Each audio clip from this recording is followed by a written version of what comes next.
Hello नमस्कार, मैं doctor Rajneesh Kumar आप सभी का एक बार फिर से हार्दिक स्वागत करता हूं। आज के वीडियो लेक्चर में हम चर्चा करेंगे कि किताबों को पढ़ते हुए कम्युनिटी बॉक्स सेक्शन में हम कुछ क्वेश्चंस को देते हैं, जिसके कि सही आंसर पर चर्चा करेंगे। और आज के इस लेक्चर में कुल 10 प्रश्नों को हमने लिया है। देखने में प्रश्नों की संख्या कम है, लेकिन ये प्रश्न काफ़ी इंपॉर्टेंट है परीक्षाओं के दृष्टिकोण से। तो चलते हैं, देखते हैं पहला प्रश्न कौन सा है। पूछा गया था कि भाषा की अनिश्चितता नामक विस्तृत लेख लिखा था।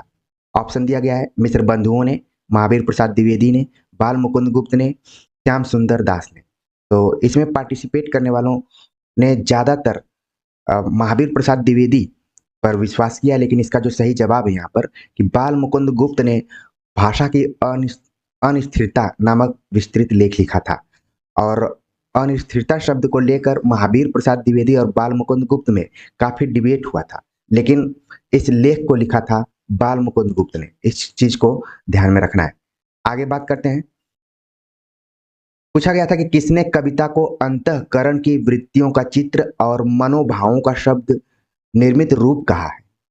ऑप्शन दिया गया है भारतेंदु, महावीर प्रसाद द्विवेदी, रामचंद्र शुक्ल, नामवर सिंह। तो इसका सही जवाब 76% बच्चों ने सही जवाब दिया है, यानी कि महावीर प्रसाद द्विवेदी ने कविता को अंतःकरण की वृत्तियों का चित्र और मनोभावों का शब्द निर्मित रूप कहा है। ठीक है, चलते आगे बात करते हैं अगले क्वेश्चन पे। पूछा गया कि निम्नलिखित में से किस विश्वविद्यालयीय आलोचक के रूप में जाना जाता है। निम्नलिखित में से किसे विश्वविद्यालयीय आलोचक के रूप में जाना जाता है। ऑप्शन दिया गया है महावीर प्रसाद द्विवेदी, रामचंद्र शुक्ल, श्याम सुंदर दास, नगेंद्र। इसका जो सही जवाब है ऑप्शन सी है, श्याम सुंदर दास को विश्वविद्यालयीय आलोचक के रूप में जाना जाता है। इसलिए जाना जाता है कि श्याम सुंदर दास ने विश्वविद्यालयों में हिंदी की पढ़ाई को लेकर शुरू में कुछ पुस्तकें लिखी थी और नोट्स के तौर पर भी तैयार किया था, इसलिए इनको विश्वविद्यालय आलोचक के रूप में देखा जाता है। इसका सही जवाब है श्याम सुंदर दास। हालांकि बहुत सारे बच्चों ने महावीर प्रसाद द्विवेदी को टिक किया था, जो कि गलत है। आगे बात करते हैं अगले क्वेश्चन पे।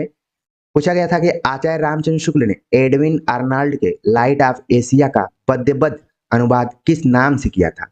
ऑप्शन है एशिया का प्रकाश, बुद्ध चरित, शुद्ध चरित, शशांक। तो इसका सही जवाब बुद्ध चरित था और 94% लोगों ने इसका बिल्कुल सही जवाब दिया।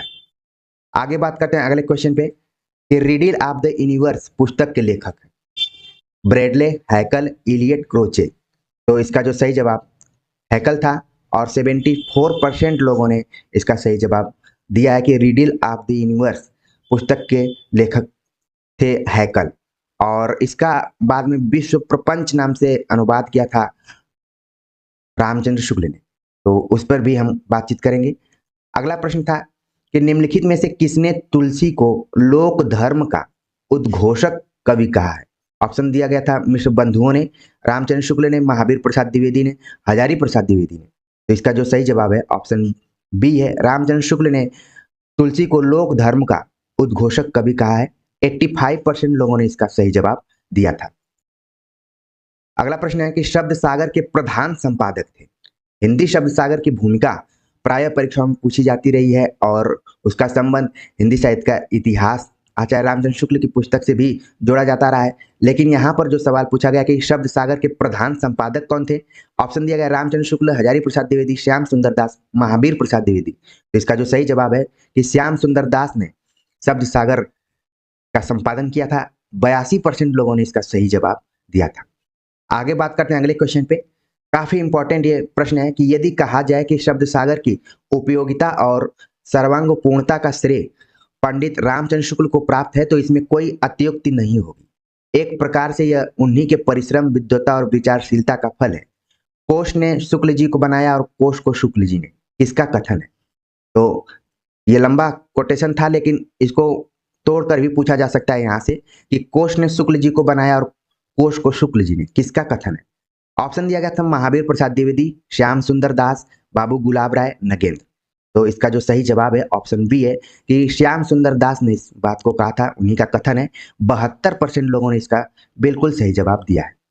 आगे बात करते हैं। अगला प्रश्न है हिंदी साहित्य में शुक्ल जी का वही महत्व है जो उपन्यासकार प्रेमचंद या कवि निराला का, किसका कथन है? ऑप्शन दिया गया था बच्चन सिंह, विश्वनाथ त्रिपाठी, रामविलास शर्मा, रामस्वरूप चतुर्वेदी। तो इसका जो सही जवाब है ऑप्शन सी है। रामविलास शर्मा का मानना था कि हिंदी साहित्य में शुक्ल जी का वही महत्व है जो उपन्यासकार प्रेमचंद या कवि निराला का है। 18% बच्चों ने इसका सही जवाब दिया था, बाकियों ने विश्वनाथ त्रिपाठी पर विश्वास किया था। तो इसका जो सही जवाब है कि रामविलास शर्मा ने इस कथन को कहा था। अगला प्रश्न है कि आचार्य रामचंद्र शुक्ल ने एडिशन के ऐसे ऑन इमेजिनेशन का अनुवाद कल्पना का आनंद नाम से किया था, तब उनकी आयु कितनी थी? बहुत ही इंपॉर्टेंट एक क्वेश्चन है और उम्र दिया गया विकल्प के रूप में कि 14 वर्ष, 15 वर्ष, 16 वर्ष, 18 वर्ष। तो इसका जो सही जवाब है कि आचार्य रामचंद्र शुक्ल ने एडिशन के ऐसे ऑन इमेजिनेशन, कई बार पूछ लिया जाता है कि ऐसे ऑन इमेजिनेशन का अनुवाद उन्होंने किस नाम से किया था, तो यहाँ पर देखिए लिखा गया है कल्पना का आनंद। तो इसको ध्यान में रखिए।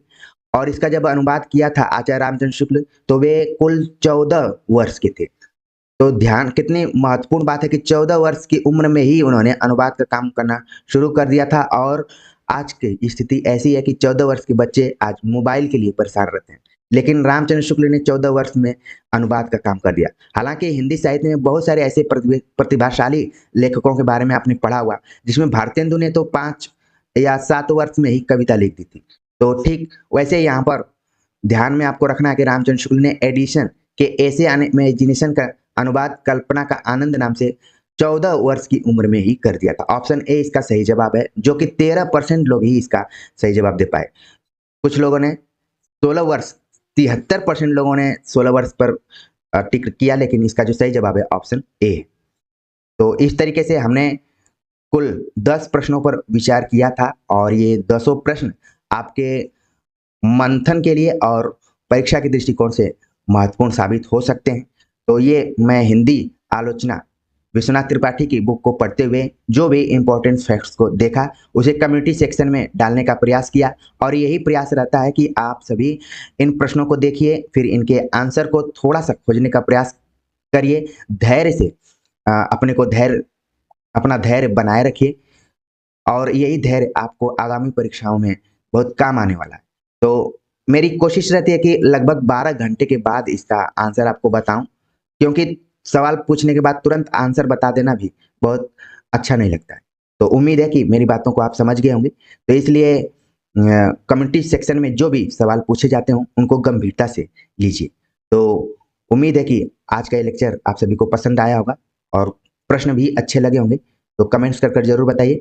मिलते हैं एक नए प्रैक्टिस सेट और लेक्चर के साथ, तब तक के लिए नमस्कार।